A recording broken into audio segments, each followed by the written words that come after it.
Нов антикорупционен орган, който да проверява имотните декларации, конфликта на интереси по високите етажи на властта, предвижда стратегията за борба с корупцията до 2020 година. Тя беше представена от вице-премиера Меглена Кунева и правосъдния министър Христо Иванов.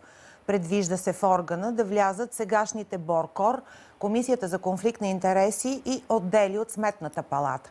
Хората обаче няма механично да се слеят в новата структура. Това ще стане след предвиден подбор. Стратегията предлага още вице-премиер да бъде национален координатор по антикорупция, който да движи политиките в тази област. Към него ще има национален съвет с предимно съвещателни и контролни функции. Третият акцент в документа е създаването на междуведомствено спецзвено между прокуратурата, ДАНС и МВР, което да разследва корупцията във висшия ешелон на властта. Проектът тепърва ще бъде подложен на обществено обсъждане, като амбицията е до края на месеца да бъдат изготвени необходимите закони.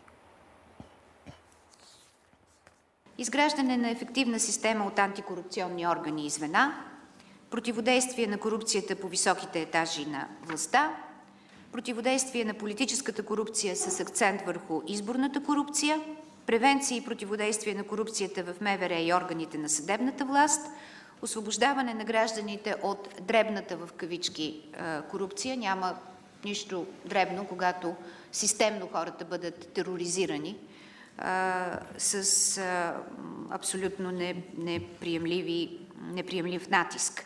Създаване на среда на обществена нетърпимост към корупцията. Това са 6 приоритета.